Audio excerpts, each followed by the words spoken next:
Thumbnail చూశారు కదా, BJP తప్పిదాలు మాట్లాడుకోవాల్సిన అవసరం ఉంది. ఎందుకు ఈ నెంబర్ తగ్గింది? ముఖ్యంగా యూపీ లాంటి ఒక రాష్ట్రంలో అంత గణనీయముగా తగ్గుదల ఎందుకు కనిపించింది, సీట్లు రాబట్టుకోవడంలో అనే దాని గురించి మాట్లాడాలి. అలాగే బీజేపీ అనుసరిస్తున్న విధానాలు లేదా మోదీ చేసినటువంటి పొరపాట్లు ఏమైనా ఉన్నాయా అనేది కూడా నాకు అనిపించినది చెప్తాను. మీరు దాంతో విభేదించవచ్చు లేదా అంగీకరించవచ్చు. నేను ముందుగా చెప్పాలనుకుంటున్నది మోదీ తాలూకు నేచర్ గురించి డైరెక్ట్గా చెప్దాం. మోదీ అనేది జస్ట్ నేమ్ కాదు, ఒక బ్రాండ్. సో ఈ బ్రాండ్ రాను రాను రాను రాను ఎలా అయింది, భారత్కి ముఖ చిత్రంగా మారింది. ఇండియా అంటే మోదీ అనేలాగా మారింది. సో అది దాదాపుగా ఒక 8-9 సంవత్సరాలు వారి అధికారంలో ఉన్నప్పుడంతా సాగింది. విదేశాంగ విధానం కానీ దౌత్య సంబంధాలు కానీ అన్నీ బాగానే ఉన్నాయి. కానీ లాస్ట్ ఒక 1.5 ఇయర్ నుంచి నేను అనేది వచ్చింది. మోదీ కా గ్యారంటీ, లేకపోతే in the name of Modi, నేను అనే ప్రాసెస్లో అడుగులు వేయడం జరిగింది. మేబీ తన మొత్తం శక్తిని ఇందులో పెట్టి నా కేంద్రంగానే మొత్తం ప్రపంచానికి దేశానికి ఏదో చేయాలి అని మోదీ అనుకున్నారో లేదో తెలియదు. కానీ ఈ నేను అనడం వల్ల అవతలి వ్యక్తులకి మోదీలో అహంకారం పెరిగింది అనే భావన వచ్చేటటువంటి ప్రమాదం ఉండొచ్చు.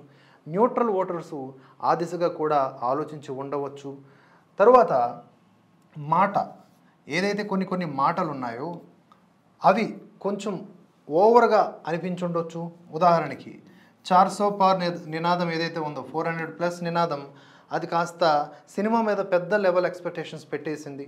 దాంతో ఈ 400 పార్ కేంద్రంగా రాజ్యాంగం మార్చేస్తారని చెప్పేసి, దీంతో రాజ్యాంగము, రిజర్వేషన్లు, వీటి కేంద్రంగా ఈ కాంగ్రెస్ పార్టీ ఆడినటువంటి ఆట కొంచెం బలంగా ముందుకు సాగింది.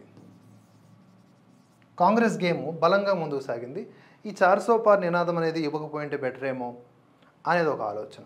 దాని తర్వాత అదే మాట కేంద్రంగా మళ్ళీ చూసుకుంటే, ముస్లింలకు మతపరమైనటువంటి రిజర్వేషన్లు ఇస్తున్నటువంటి ఈ కాంగ్రెస్ పార్టీని దుయ్యబట్టే ప్రాసెస్లో రాజస్థాన్ సభలో మోదీ చేసినటువంటి కామెంట్స్ ఇంకా అగ్రెసివ్గా ముస్లింలను తయారు చేసి ముస్లిం ఓటు బ్యాంకుని పూర్తిగా కొల్లగొట్టేలాగా ఇండి కూటమి సఫలీకృతం అయింది. ఎలా అంటే, అక్కడ రాజస్థాన్ సభలో తరువాత వివరణ ఇచ్చుకున్నారు. కానీ మన్మోహన్ సింగ్ చేసినటువంటి 2006 కామెంట్స్ని ఉటంకిస్తూ ఆయన ఆ రోజు అలా అన్నాడు అని చెప్పాల్సింది. అక్కడ కేవలం ముస్లింలకు ఇలా ఇవ్వటము, లేకపోతే ముస్లింలకు రిజర్వేషన్లు ఇవ్వటం అనే మాట రాజ్యాంగ విరుద్ధం కదా అని చెప్పుండాలి. కానీ అలా కాకుండా ఎప్పుడైతే ఈ మొత్తం ఎక్కువ మంది పిల్లలు కలిగి ఉన్న వాళ్ళు ఈ పదప్రయోగాలు చేశారో, దాన్ని చాలా ఈజీగా వేరేలాగా పోర్ట్రే చేసి రాజకీయంగా లబ్ధి పొందింది ఇండి కూటమి. సో వీళ్ళు చేసేవే నిజమైన మత రాజకీయాలు. కానీ ఆ ముద్ర ఒక మాట వలన మోదీ మీద పడింది. 10 సంవత్సరాల కాలంలో ఎక్కడా కూడా ఆయన సబ్కా సాత్, సబ్కా వికాస్, సబ్కా విశ్వాస్ అనే కేంద్రంగా వెళ్ళారు. అక్కడ ఒక్క దగ్గర యాంటీ ముస్లింగా ముద్ర పడిపోయింది. అప్పటికే 2002 గుజరాత్ అల్లర్లకు సంబంధించి నిత్యము జనాలు మర్చిపోతూ ఉన్న కథనాలు ప్రచురించి ఎప్పుడు మోదీని యాంటీ ముస్లింగా తయారు చేసే పనిలో వాళ్ళు ఉన్నారు. ఆ మిషన్ ఒక పక్క పని చేస్తూ ఉంటుంది. దానికి తోడుగా వీరు ఈ మాటలు అనడం, మోదీ ఈ మాటలు అనడం అనేది కాస్త బలాన్ని ఇచ్చినట్లయింది. ఆయన మాటల్లో అంతరార్థంలో తప్పు లేకపోయి ఉండొచ్చు, కానీ ప్రజెంటేషన్ ఏంటి అనేది ముఖ్యం. సో అదొకటి. దాంతోపాటుగా మోదీ మాట్లాడినటువంటి అలౌకిక చింతన విషయాలు ప్రపంచానికి, సామాన్య మానవులకి అర్థం కాదు కదా. ఏంటవి? నేను మా అమ్మగారు వెళ్ళిపోయిన తరువాత బయోలాజికల్గా నేను జన్మనెత్తాను అనే భావన కంటే కూడా పరమాత్మ నన్ను కొన్ని అవసరాల కోసం, నా చేత కొన్ని పనులు చేయించడానికి నన్ను నియమించుకున్నాడు అనే భావన వ్యక్తమయ్యేలాగా వేరేలాగా మాట్లాడటం వల్ల నేను బయోలాజికల్గా జన్మనెత్తలేదు అంటే మోదీ తనను తాను ఏమనుకుంటున్నాడు, మోదీ గొప్ప అహంకారం అయిపోయాడు, డిక్టేటర్ అయిపోయాడు, ఈ పదాలకన్నిటికి కూడా ఇంధనంలాగా మారింది. సో ఇక్కడ ఉన్నటువంటి అలౌకిక భావన, త్యాగశీలత ఎవరికి కనబడలేదు. సో ఇక్కడ ఎక్కడో కొంత మైనస్ అయ్యిందా అని అనిపించక మానదు. వీటితో పాటుగా మరికొన్ని నిర్ణయాలు ఉన్నాయి. అవి ఏంటి అనేది కూడా ఓపెన్గా చెప్తా. అమిత్ షా ఉన్నారు. అమిత్ షా ఎంత ప్రభావశీలంగా పనిచేస్తారు, నిర్ణయాలు కఠినంగా తీసుకుంటారు, పీఓకేని త్వరలో భారత్లో కలుపుతామన్నారు. ఇవన్నీ కూడా ఒక లెక్క అయితే, ఎన్ఆర్సీ ఇవన్నీ కూడా అమలు చేస్తామన్నారు ఒక లెక్క అయితే, అమిత్ షా తనయుడిని అతన్ని తీసుకువెళ్ళి క్రికెట్ బోర్డుకి బీసీసీఐకి చీఫ్ పదవిలో కూర్చోబెట్టారు, చైర్మన్ పదవిలో. దీన్ని కూడా చాలా బాగా ఏవైతే సోరోస్ ఛానల్స్ ఉన్నాయో బాగా నెగిటివ్ ప్రచారం చేయడానికి వాడే.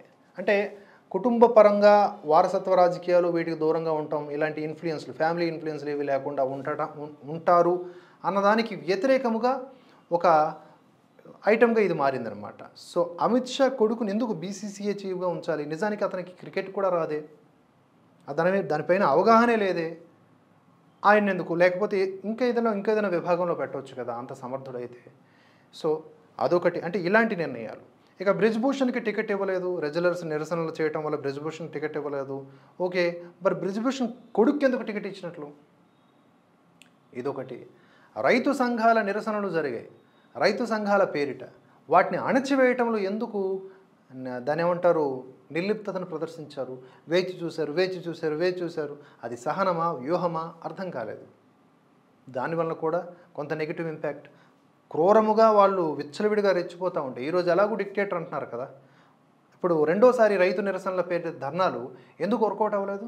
అణచివేశారు, ఎక్కడికక్కడ అణచివేయడం జరిగింది. సో వాళ్ళ పప్పులు ఉడకలేదు. అదే స్థాయిలో సిఐఏ అల్లర్లు కూడా చాలా కాలం పాటు జరగనిచ్చేలాగా దేశం తయారైంది. మోదీ రాగానే దేశంలో అల్లర్లు అనే దానికి ఊతమిచ్చేలాగా ఈ ఉన్మాదులందరూ రెచ్చిపోయారు, తుకడే గ్యాంగ్లు. వీటన్నింటితో పాటుగా ఒకటి ఉన్నది, బీజేపీ ఐటీ సెల్. దీని గురించి కొంచెం గట్టిగా మాట్లాడతాను నేను. ఇప్పుడు భరతవర్ష లేకపోతే ఇంకొక ఛానల్స్కి బీజేపీ ఐటీ సెల్ అని చెప్పి బిరుదులు ఇస్తూ ఉంటారు. మాకు సంబంధం లేదు, మనం భారత్ కా ఐటీ సెల్ అని ఆల్రెడీ చెప్పుకున్నాం. వీఆర్ భారత్ కా IT cell, that's it. So BJP IT cell, ప్రతి పార్టీకి ఐటీ సెల్స్ ఉంటాయి. బీజేపీ ఐటీ సెల్ ఎంత బద్ధకంగా పనిచేసిందంటే గవర్నమెంట్ ఆఫీసుల్లో ఉద్యోగుల కంటే దారుణంగా పనిచేస్తుంది. నేను కించపరుస్తున్నట్టు కాదు. ఇప్పుడు నెలకు జీతాలు వచ్చేవాళ్ళు ఎలా పనిచేస్తారు? టాస్కులు లేవు, టార్గెట్లు లేవు, ప్రెజర్ లేదు, ప్లెజర్ ఉండదు ఆటోమేటిక్గా. సో వీటి వలన ఈ బీజేపీ ఐటీ సెల్ తెలంగాణ కానీ ఏపీ కానీ ఓవరాల్గా దేశంలో కానీ చాలా దారుణంగా పనిచేసింది. కాంగ్రెస్ ఐటీ సెల్కి సంబంధించిన రిపోర్ట్ని వాళ్ళు విడుదల చేశారు. ఇదిగోండి, బీజేపీకి సోషల్ మీడియాలో ఇంత పెద్ద మొత్తంలో ఫాలో అవుతున్నారు, మమ్మల్ని దానికంటే 4-5 రెట్లు ఎక్కువ ఫాలో అవుతున్నారు. ఇన్స్టాగ్రామ్లో ఎంతమంది ఫాలోవర్సు, ట్విట్టర్లో ఎంతమంది ఫాలోవర్సు, యూట్యూబ్లో ఎంతమంది ఫాలోవర్స్ అని వాళ్ళు చెప్పుకున్నారు వాళ్ళ పార్టీకి సంబంధించి. మరి ఎందుకు బీజేపీ ఇన్ని కోట్ల రూపాయల ఫండ్స్ వచ్చినా కూడా చేసుకోలేకపోయింది? ఇక్కడ ఎంతో అంతో మన వీడియోల వల్ల లేకపోతే మనలాంటి ఛానల్స్ ఉన్నటువంటి వీడియోల వల్ల లబ్ధి పొందినప్పటికీ ఎక్కడా కూడా వనరుల విషయంలో కానీ ఎదుగుదల విషయంలో కానీ చేయలేదు. చేసుంటే ఇప్పుడు ఆడెవడో ఒక సోరోస్ నీడలో సోరోస్ వెదజల్లినటువంటి కోట్ల రూపాయల కేంద్రంగా పనిచేసినటువంటి అక్కడి నుంచి ధ్రువరాతి నుంచి ఇక్కడ దాకా ప్రతి ఒక్కరూ దేశానికి వ్యతిరేకంగా పనిచేశారు. దేశాన్ని విచ్ఛిన్నం చేయాలా, మైనారిటీని రెచ్చగొట్టాలా, హిందువుల్ని పడుకోబెట్టాలా, దీంట్లో వాళ్ళు విపరీతంగా పనిచేస్తారు. దానికోసమే వాళ్ళు నియమించబడ్డారు. వాళ్ళకి విరుగుడుగా అరకొర వసతులతో మనం ప్రయత్నం చేసాం. ఇది మనకి ఎవడు నియమించింది కాదు, మనం దేశం కోసం నిలబడ్డాం. సో బీజేపీ ఐటీ సెల్ సరే ఎవరికి కొలాబరేషన్స్ అవన్నీ పక్కన పెడితే సొంతంగా ఏం చేసింది? ఇప్పటికిప్పుడు చూడండి, రాహుల్ గాంధీకి సంబంధించిన ఎలివేషన్స్ ఇప్పటికీ వేరే లెవెల్లో ఉంటాయి సోషల్ మీడియాలో.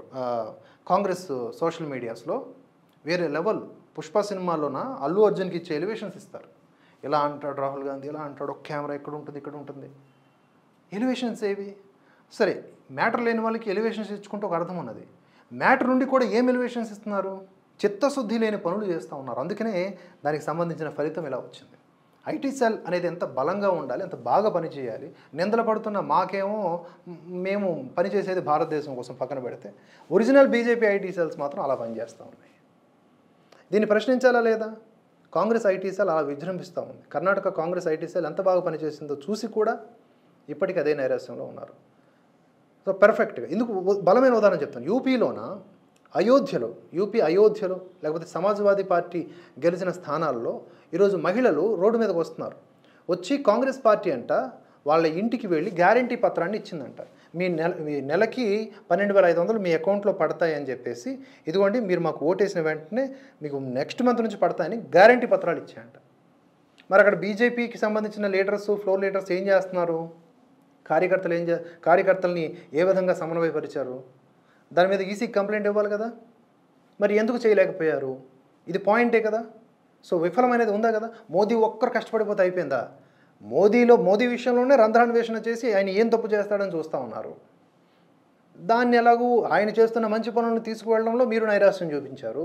తద్వారా జరిగినటువంటి ఘోర వైఫల్యం ఇది.